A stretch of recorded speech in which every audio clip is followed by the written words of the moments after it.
A graça e a paz do nosso Senhor Jesus Cristo seja abundante para com meus irmãos e a todos os meus irmãos espalhados pela face da terra.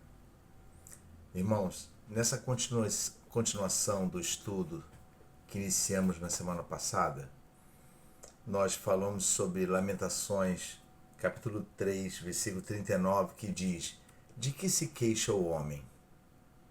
Queixe-se dos seus pecados, a Bíblia fala.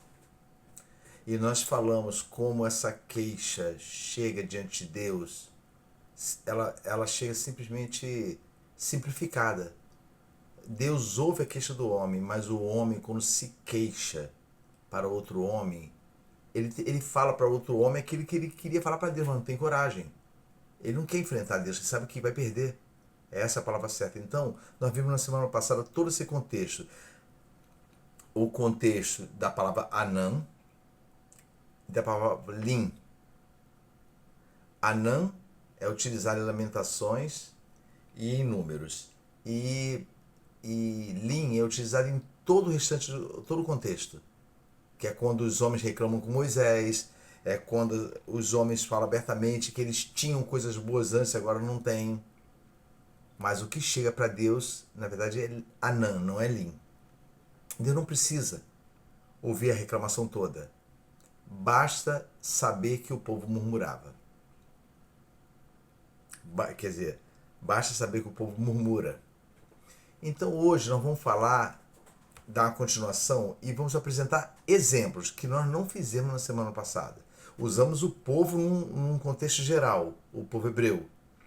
Mas hoje nós vamos usar dois personagens bíblicos. E nós vamos tentar explicar uma outra palavra que difere do perdão, mas em muitos pontos ela é buscada como se fosse o verdadeiro perdão que o homem necessita. O nome dessa palavra é indulgência, muito usado no contexto histórico, principalmente da Igreja Católica. Não necessariamente no contexto cristão, que fazemos parte como as cartas paulinas, onde o perdão é demonstrado como o perdão genuíno, aquele que Deus dá para a mudança do homem. A indulgência ela é diferente.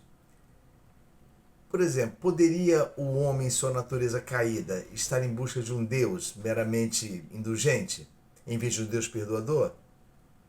É possível, porque o homem sempre busca aquilo que é fácil para ele. Ele não busca mudança. Ele não quer sofrer consequência. O comportamento dos transgressores, irmãos, sugere que a indulgência é muito mais desejada do que o perdão. Pois enquanto o perdão pressupõe a remissão da culpa e a regeneração principalmente da alma, a indulgência limita-se ao anseio de suavizar ou até mesmo revogar a pena, que era o que acontecia no passado. E os irmãos que estão no catolicismo vão saber disso. É a mesma coisa que o padre faz. Então, com relação à palavra, sabe, de forma sintática, a indulgência aparece como complemento do desejo que o homem tem. Porque esse desejo o homem tem. Enquanto o perdão aparece como instrumento da graça de Deus, o homem deseja apenas ser cancelada a sua culpa. Ele não pensa em transformação. Daí a gente sempre voltando para Lamentações capítulo 3, versículo 39. De que se queixa o homem? Há várias interpretações, até sintáticas, desse versículo, sem nenhuma contradizer a outra. Você pode ler: de que você está se queixando? Olhe para os seus pecados. Ou até mesmo, de que se queixa o homem? Ele se queixa sem saber dos seus próprios pecados. Então, nós podemos ter um entendimento a partir disso.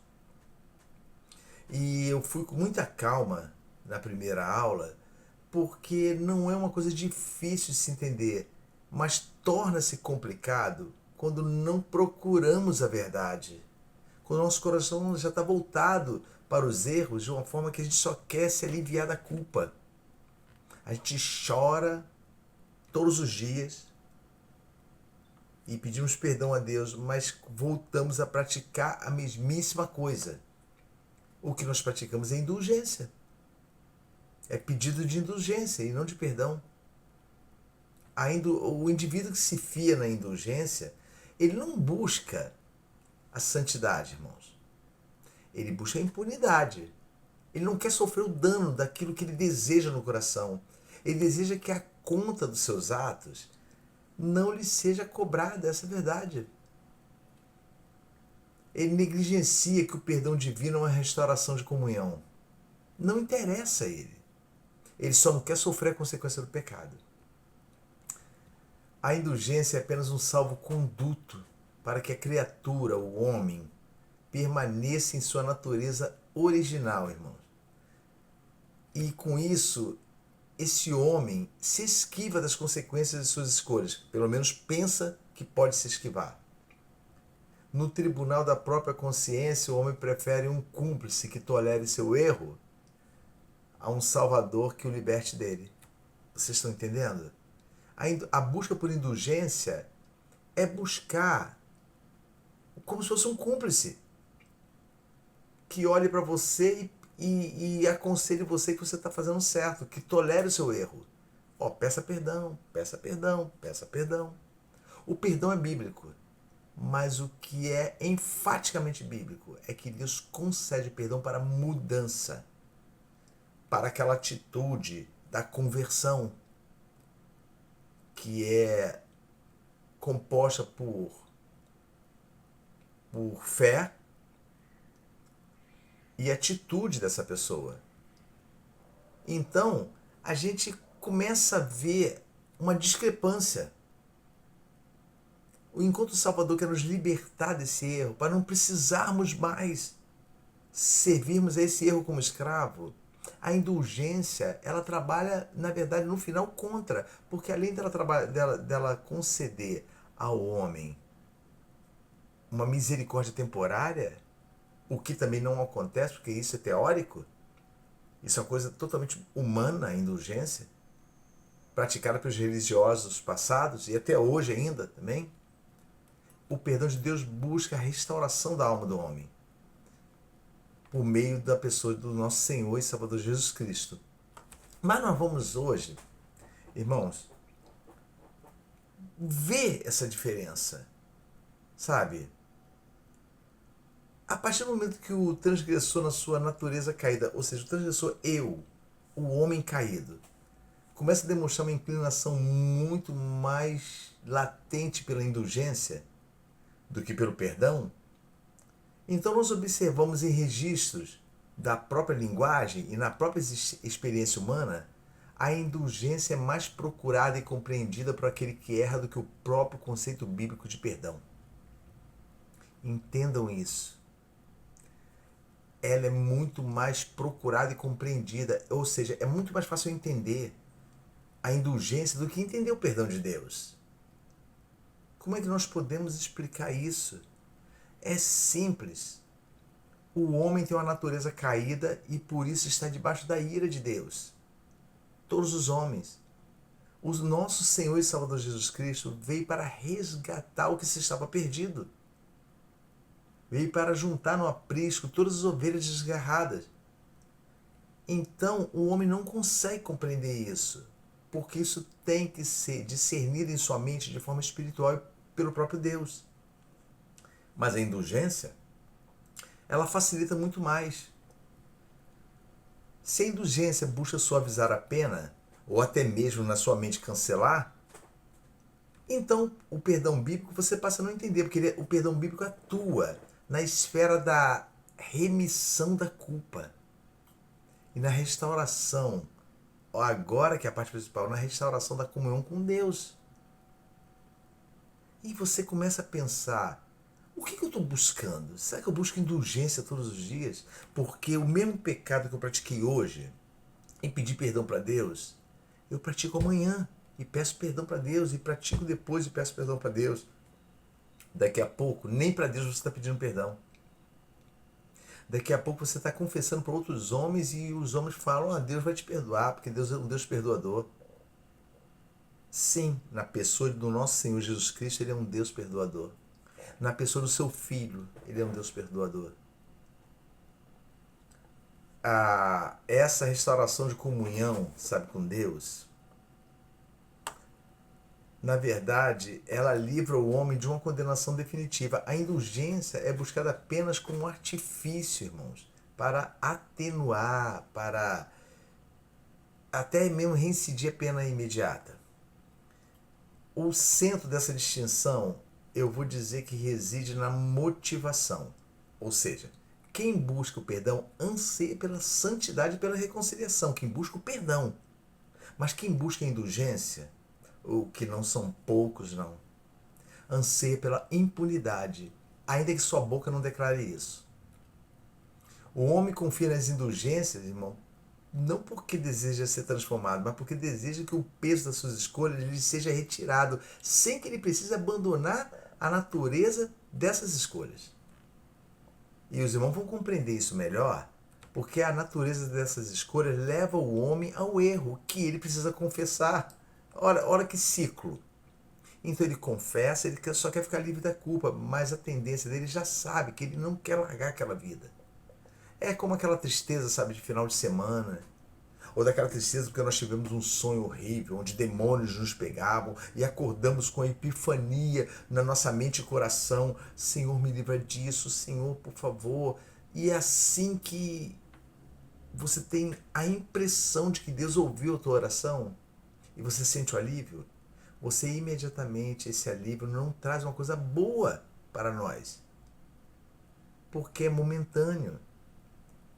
Nós voltamos a praticar a mesma coisa, porque não recebemos perdão de Deus. O nosso coração não estava buscando perdão. Nós vamos ver nós vamos citar dois personagens bíblicos. Vamos ser breves, porque eu prefiro que vocês entendam por meio do personagem. Então eu vou colocar assim uma alegoria.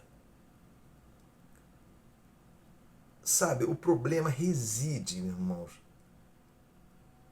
no fato de que muitas pessoas, ao ouvirem sobre a misericórdia, utilizam ela como pretexto para errar. E também errar contra o próximo. Elas agem deliberadamente sob a falsa segurança de que bastará pedir perdão. E isso é uma coisa séria. Isso fica no coração de muitos cristãos. Bastará pedir perdão. Por quê? Porque Deus é perdoador. Sim, Deus é perdoador, mas nós vamos ver nas Santas Escrituras o como você está equivocado e eu estou equivocado com relação a esse pensamento.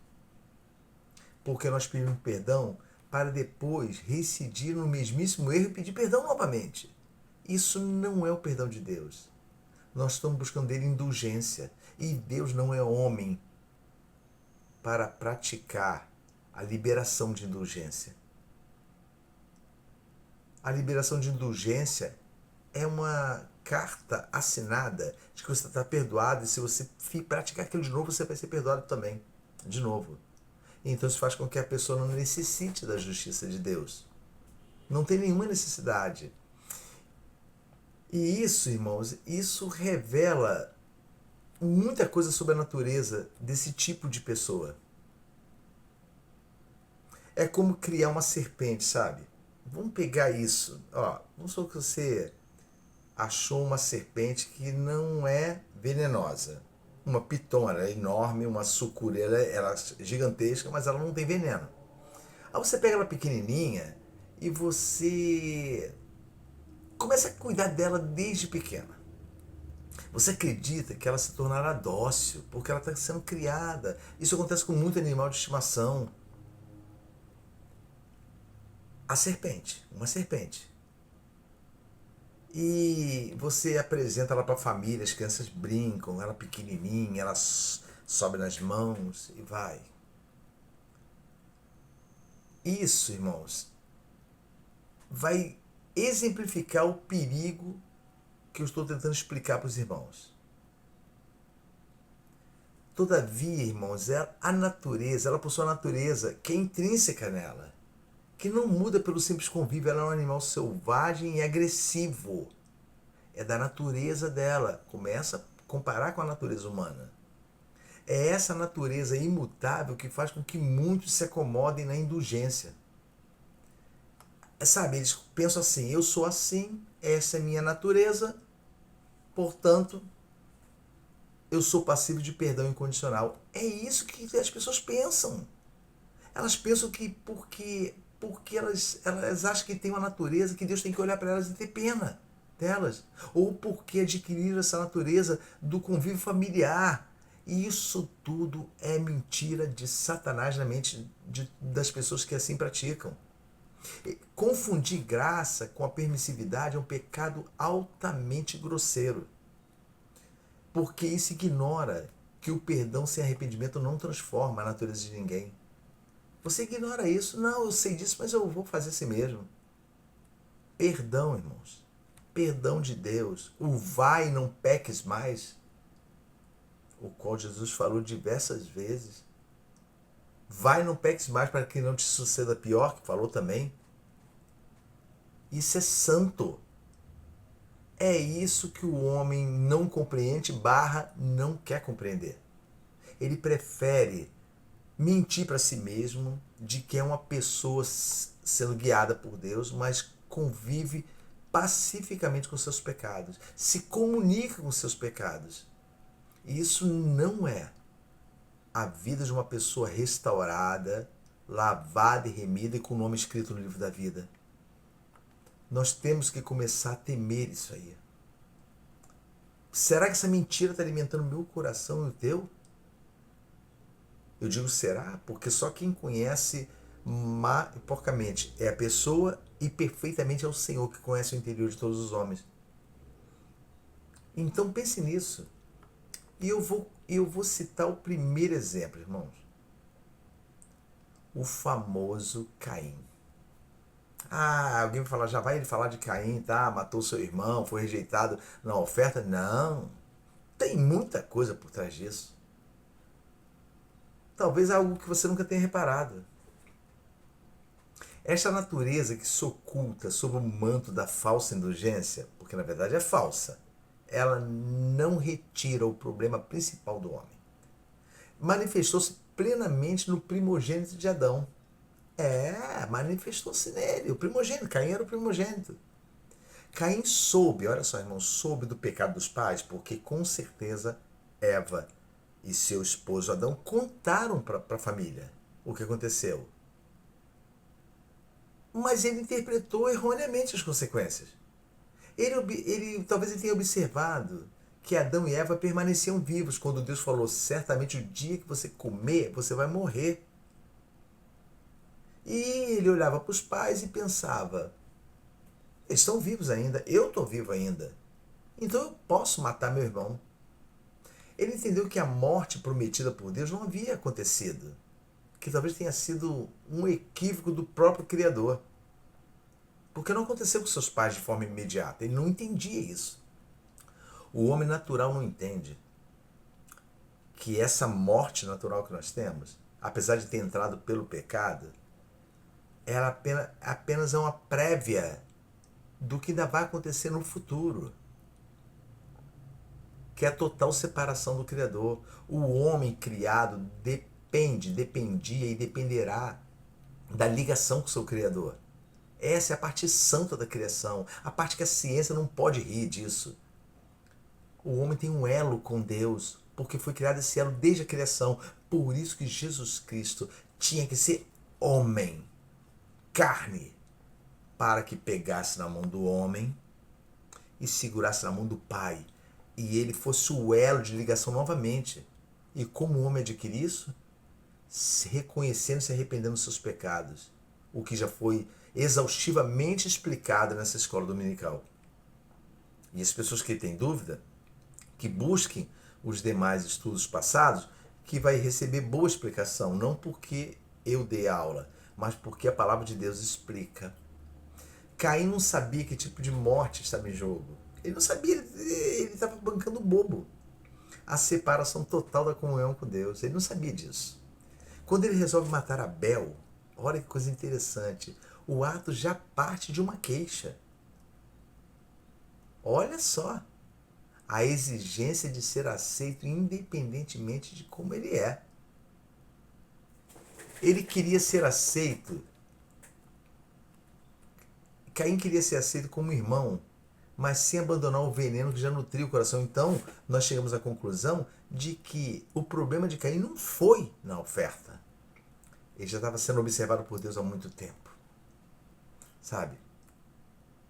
Assim como o exemplo da serpente, é que ela não deixa de ser serpente no convívio humano, porque ela cresceu, essa serpente do exemplo, ela cresceu, irmãos. Isso aconteceu, foi um fato mesmo.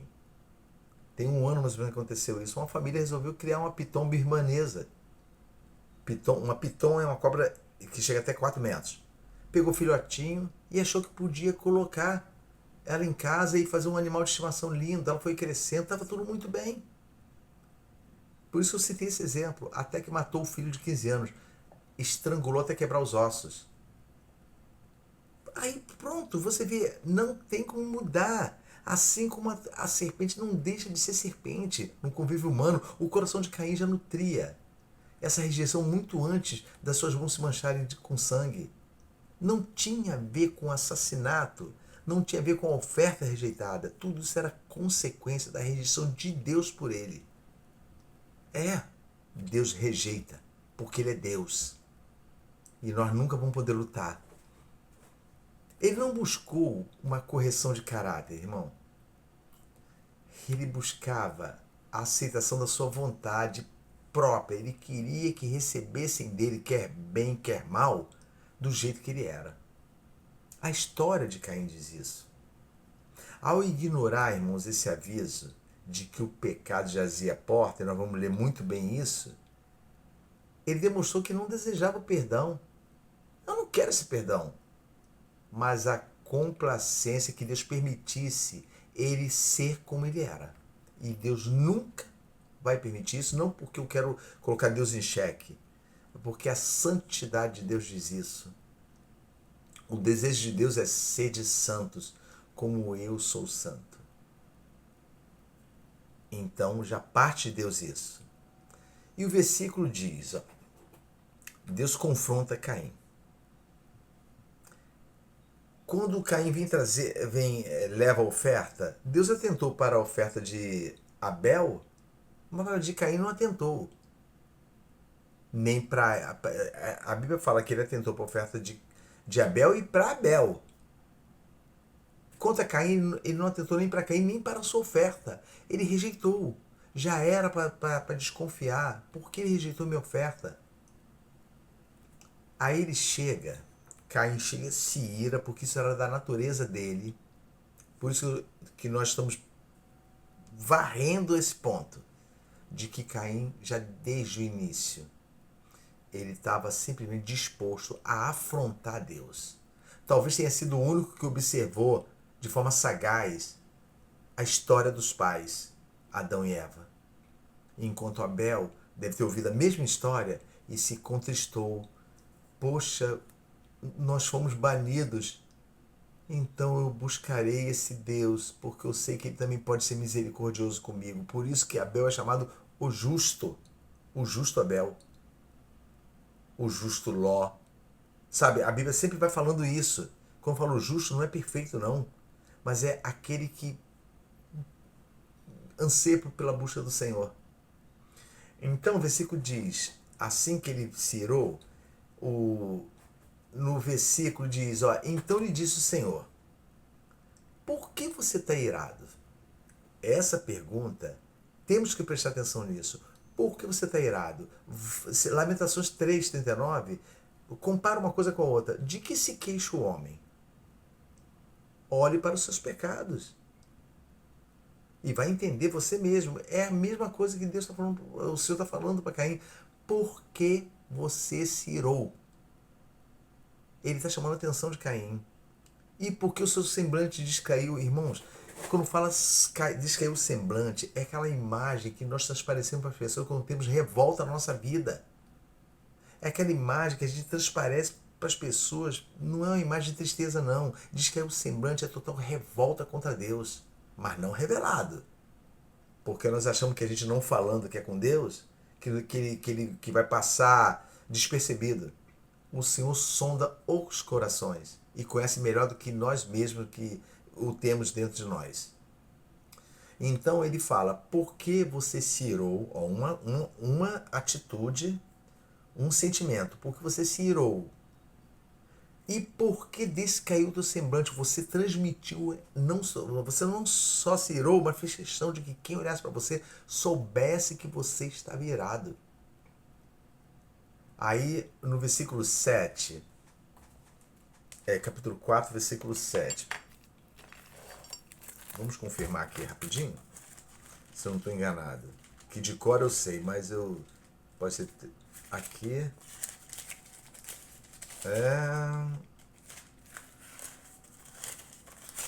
Só um minuto. Isso mesmo. Capítulo 4. Então no capítulo 4, versículo 7, ele fala assim, ó, se procederes bem, ó, se você proceder de uma forma o qual eu vou julgar agradável, uma forma totalmente temente a mim, é isso que o Senhor está falando. Se o seu procedimento for bom conforme eu avaliar, porque quem avalia se o procedimento humano é bom é Deus, não é bom segundo as atitudes humanas.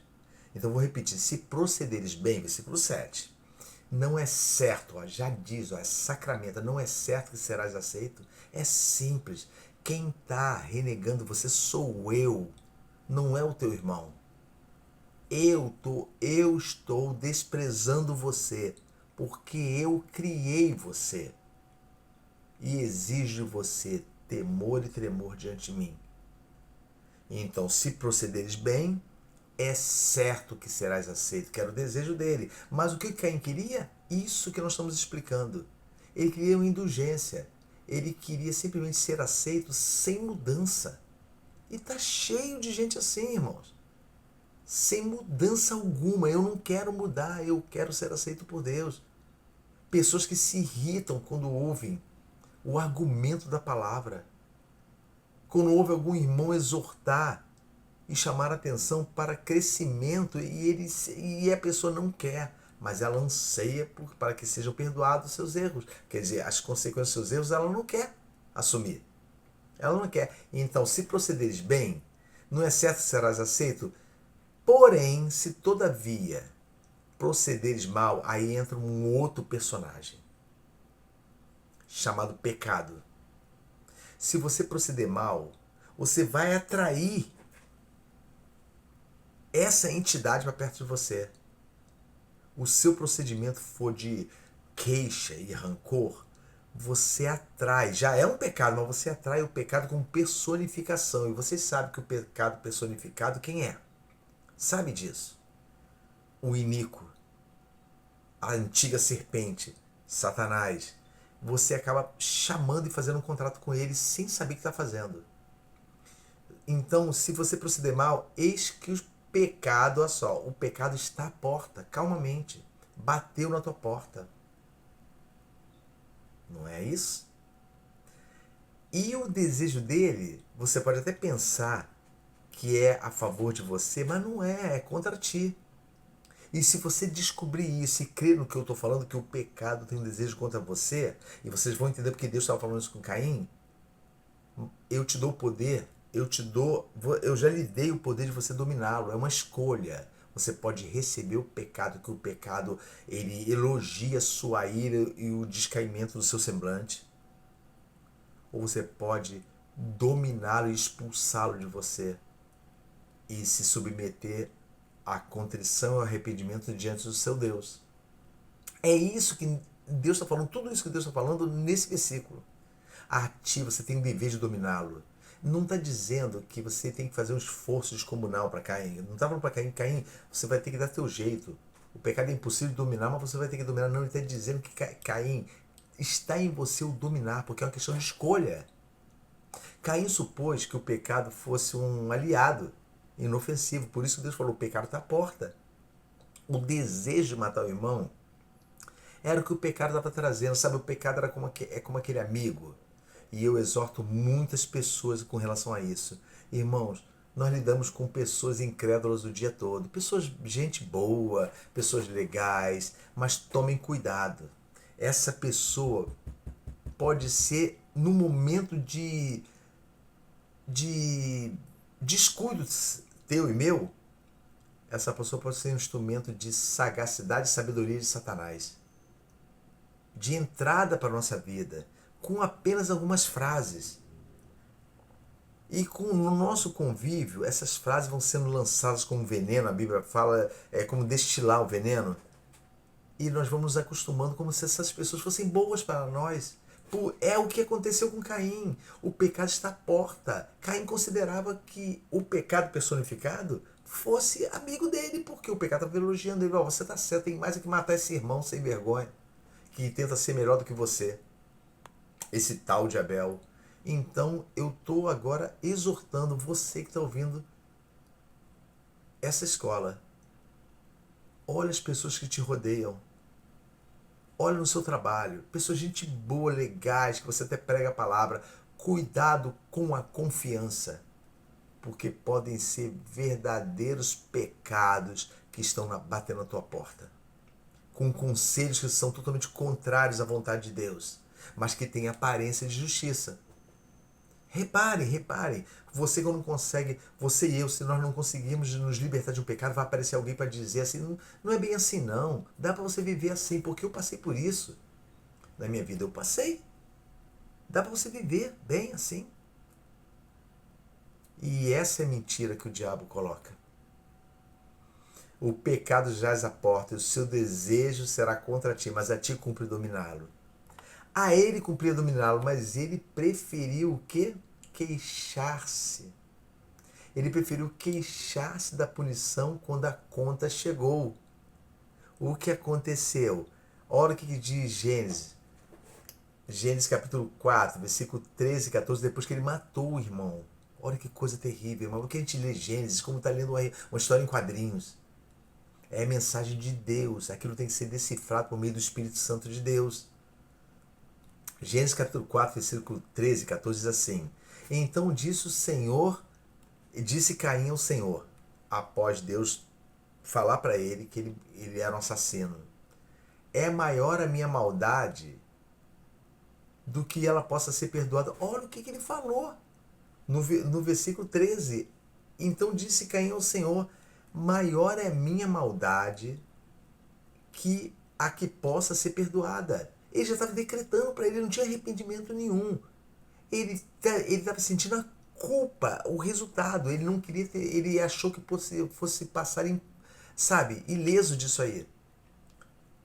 Ele achou que ia ter impunidade, que Deus ia fazer vista grossa. Não, irmão, Deus não faz vista grossa com o meu pecado. Você pode estar convivendo no pecado, como aconteceu comigo, anos e anos, e achar que Deus está te perdoando e vai te considerar por você ser um pregador da palavra, por você ser uma pessoa que dá escola dominical, por você ser uma pessoa que canta e toca e dirige louvor. Você vai achar que você tem privilégios de pecado. Não, nós não temos. A conta chega um dia.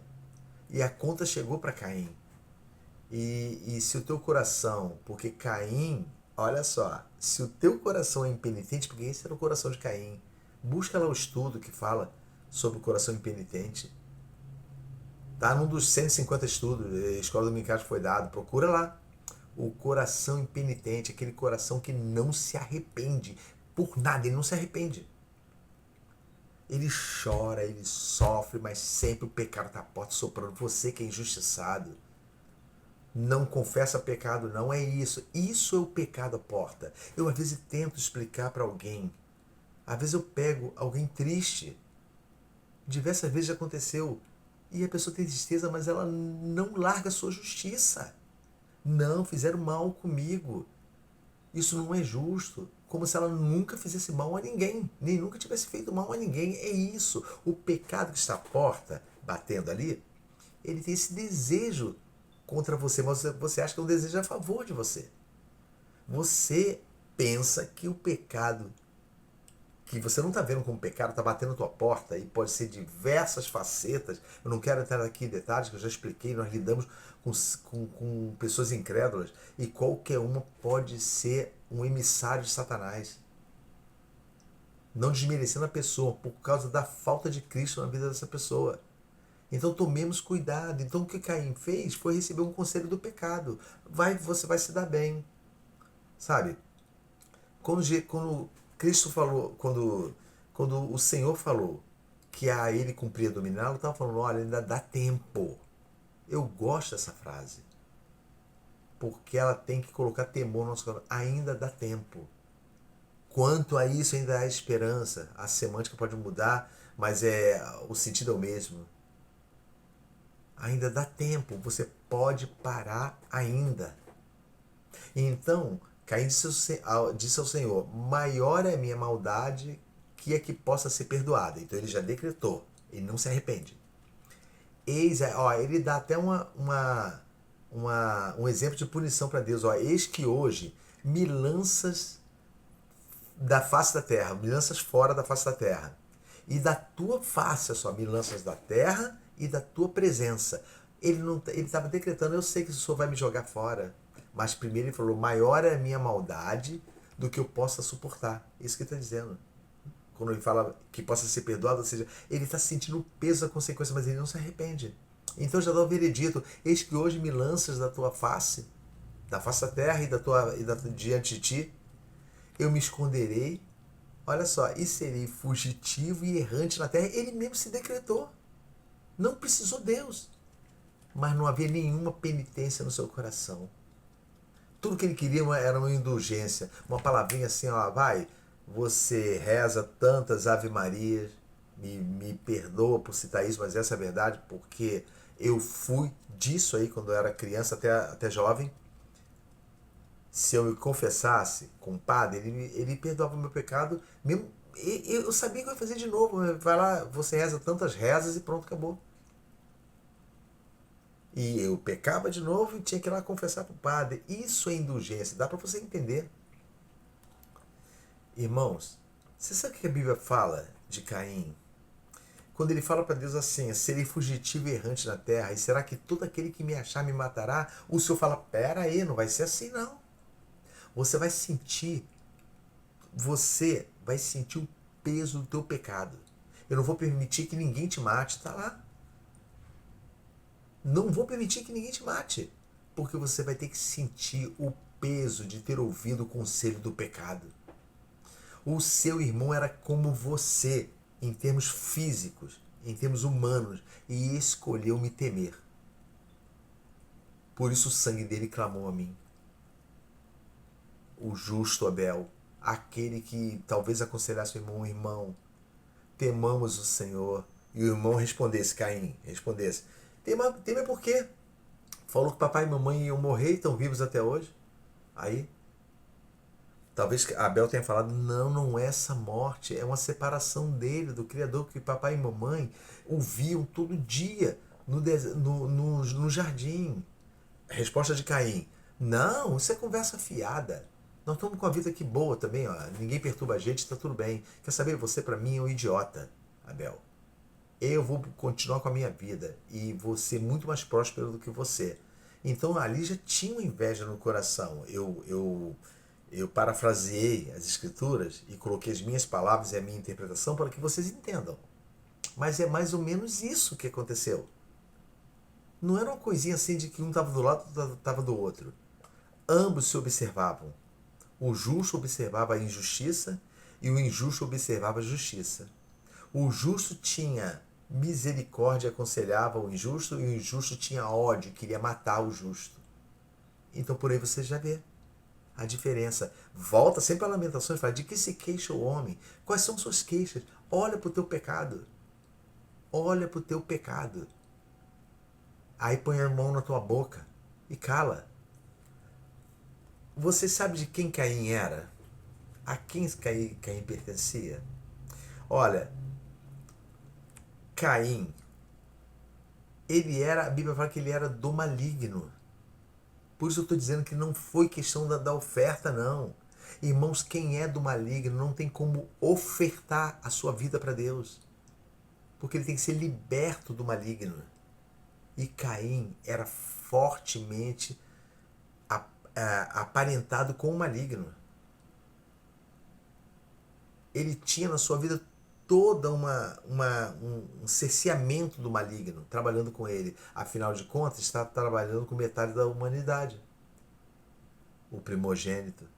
Com o segundo ele não conseguiu, mas ele estava sempre perseguindo a família.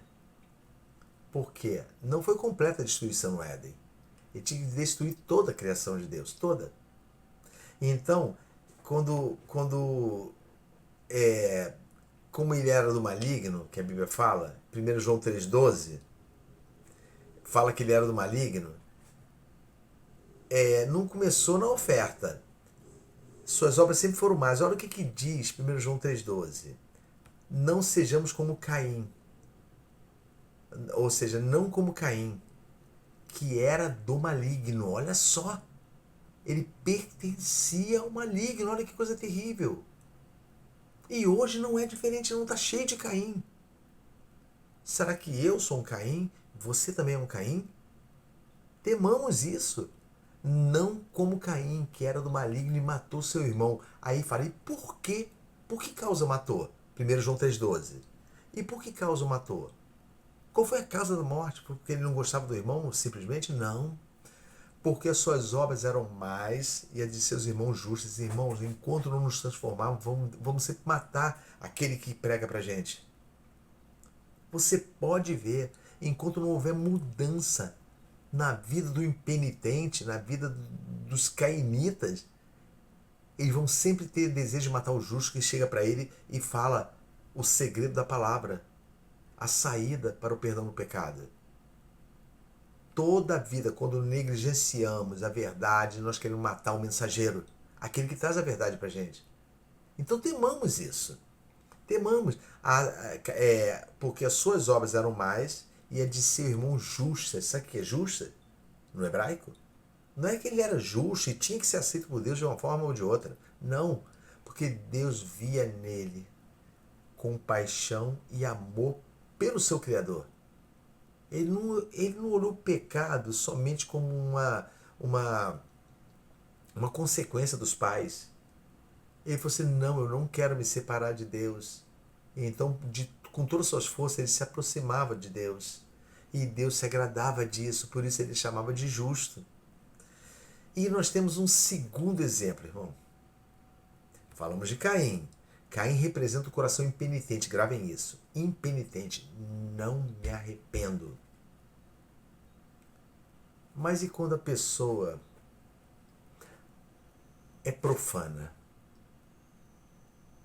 Ou seja, o que é uma pessoa profana? Desprezadora, despreza tudo que é santo e vem de Deus.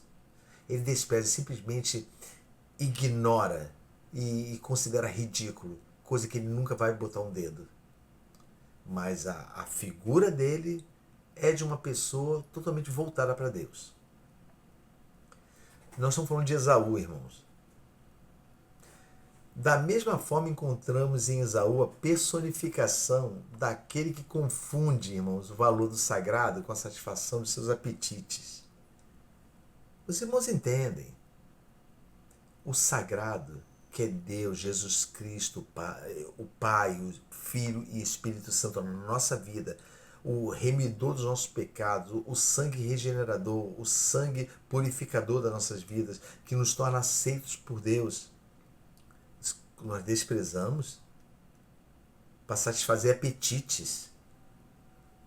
Se em Caim nós vimos o veneno da impenitência, da inveja, um coração impenitente, em Esaú nós contemplamos a profanidade, irmãos.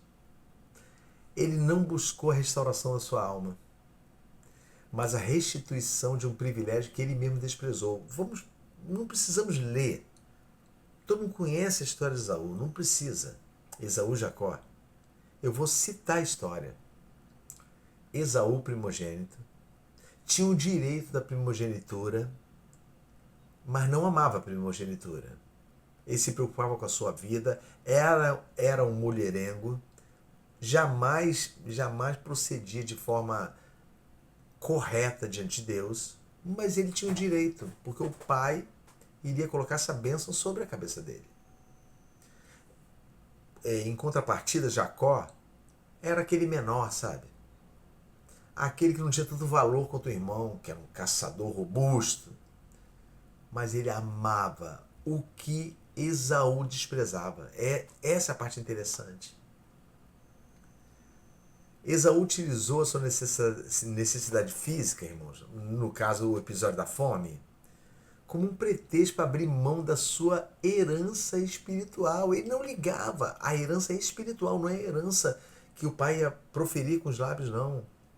Ele sabia que ele ia ganhar isso. A espiritual, aquela que mesmo antes de ganhar, ele já deveria valorizar. Ele desprezou. Sabe? Ele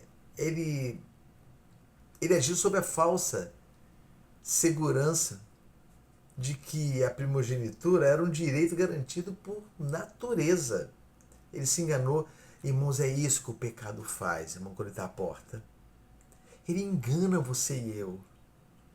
Ele consegue colocar um consolo falso, mas um consolo tão convincente que nós achamos que é Deus fazendo conosco consolo. Mas está vindo do pecado. Está vindo do pecado, não está vindo de outro lugar. E ele se garantindo nessa natureza de filho, ele se esquece que o desprezo pelo que é santo tem um preço, que a indulgência não cancela. Ele prefere o alívio imediato de um prato de comida ao invés da responsabilidade de um legado eterno dado pela boca do seu pai, que recebeu do avô dele. 2 Coríntios 4,18 diz, olha, gravem isso em suas mentes, não atentando nós nas coisas que se veem, olha só, mas as que se não podem ver, não se veem, porque as que se veem são temporais, o prato de comida, as que não se veem são eternas, a herança da primogenitura, a bênção proferida sobre ele. Eu vou repetir o versículo, não atentando nós nas coisas que se veem, mas as que se não podem ver. Porque as que se veem são temporais, mas as que não se podem enxergar, não se pode ver, são eternas. Quando anos depois, irmãos, ele buscou a bênção com lágrimas, sua queixa era idêntica de Caim. Ele queria a bênção do pai, mas sem ter honrado a condição da bênção.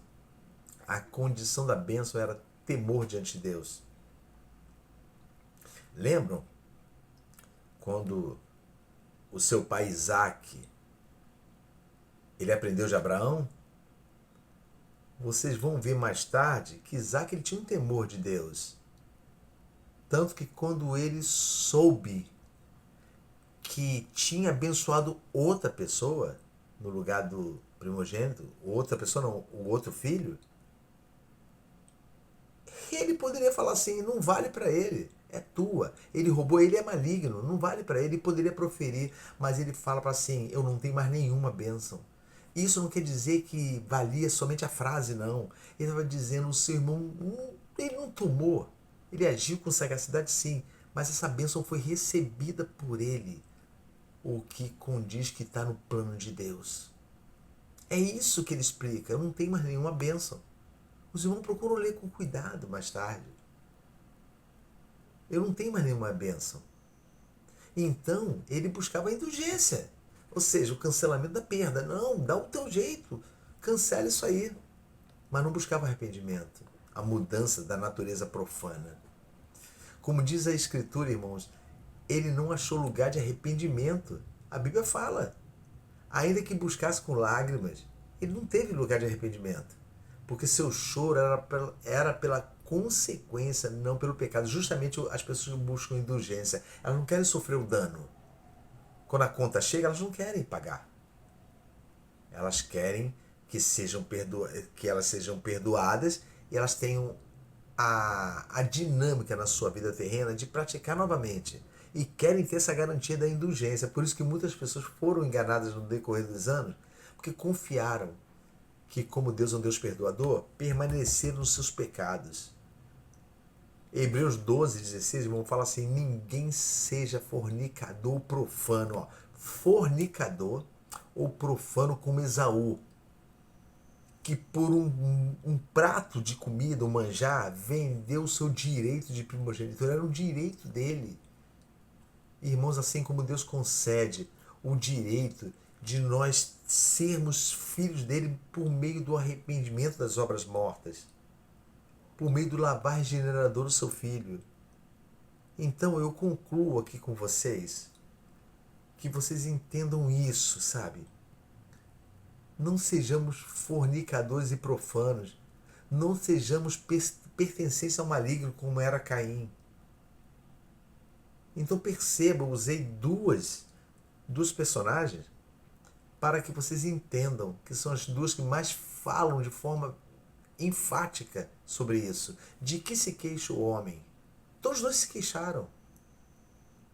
Um se queixou porque não recebeu, Deus não atentou para a sua oferta, mas não sabia que não estava atentando para ele também, que é Caim.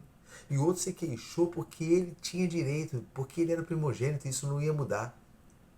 E ouve do pai, não tem mais nenhuma bênção para você. No final, o interessante é que Isaac,